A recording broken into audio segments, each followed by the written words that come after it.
tidak? Tidak. Dosa apa enggak? Tapi banyak juga anak-anak yang diberikan rokok. Dikasih nggak, Bu? Tidak. Hah?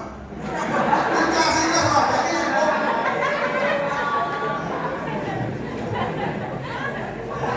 Berlaku apa ini, Bu? Maaf ya, Bion ya. Bion ya.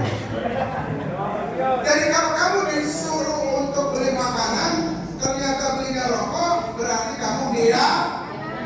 Nanti di suatu saat Allah akan tanya tentang bagaimana kamu beli rokok itu.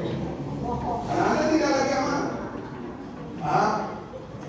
Paham beli? Next. Bapak ini kira-kira punya anak nggak ya? Punya. Sunatullahnya punya ya? Insya Allah punya. Tapi kenapa dia masih mencari nafkah?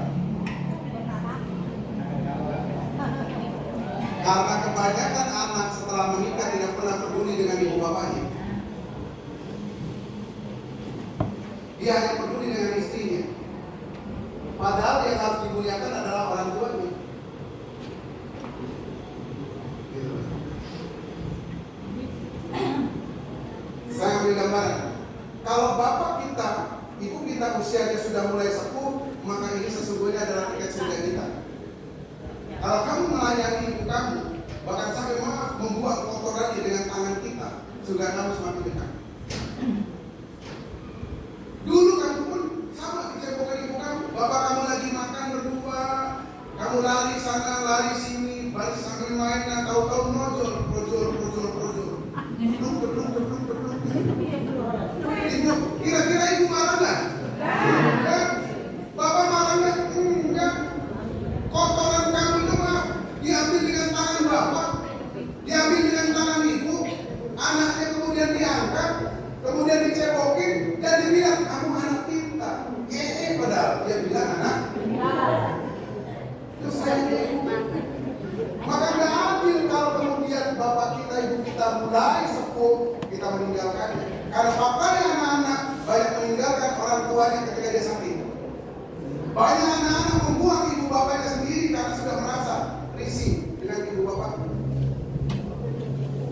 Sekarang Anda harus mulai berpikir, kalau seandainya yang dibuang Anda, bagaimana? Ya, awas, hati-hati. Nih, saya nanya, Anda udah jadi orang kaya nih? Sama ya? Ternyata harta kamu dibelanjakan sama bapakmu. Kamu jadi kaya, tapi uang kekayaan kamu habis karena bapakmu. Kira-kira apa yang kau lakukan? Kamu orang kaya, tapi dihabisin sama bapak. Apa yang akan dilakukan? Marah? Musir? Cuk ya. Nah, dulu ada anak muda, dia kaya raya, datang kepada Rasul. Ya Rasulullah, bapak saya ini ngabisin harta saya. Habis harta saya dimakan bapak. Bapaknya dimakan, benar di situ. Betul ya Rasul. Kenapa memang? Dulu anak saya ketika dalam kandungan, dia butuh makanan dari ibunya, uang saya. Dilahirkan ke dokter, pakai uang saya. Ketika kecil beli susu dan sebagainya, pakai uang saya, kata bapaknya. Sampai menjelang dia dewasa dan sampai dengan mandiri, pakai uang bapak. Maka kata bapak itu, dia mengatakan, maka saya pun punya hak atas harta anak saya. Apa kata Rasul? Benar. Maka agama mengajarin harta anak adalah harta orang tua. Tapi faktanya ada orang tua yang jual motor anaknya digugat di pengadilan. Kenapa? Karena nggak ngerti dengan agama, nggak ngerti dengan adab. Paham ya? Oke, pertanyaan yang kedua. Kamu ngaji baik kan? Yang muslim-muslimah, muslim kan? Ngaji baik?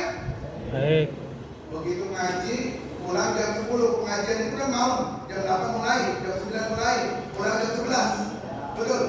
Begitu tok, buka pintu, bapak kamu bukain pintunya tapi marah. Kamu dari mana ini itu. Kira-kira apa yang akan lakukan? Diam. Diam keloyok apa diam di situ? Diam keloyok. Anak tidak boleh berkata apapun walaupun Anda benar. Yang boleh dilakukan adalah Anda tunduk di kepala dan dengarkan marahnya ibu, marahnya bapak sampai selesai. Gak boleh keloyok, duduk aja sih. Itu ada. Gak boleh mengucapin, Bu, saya ini baru dari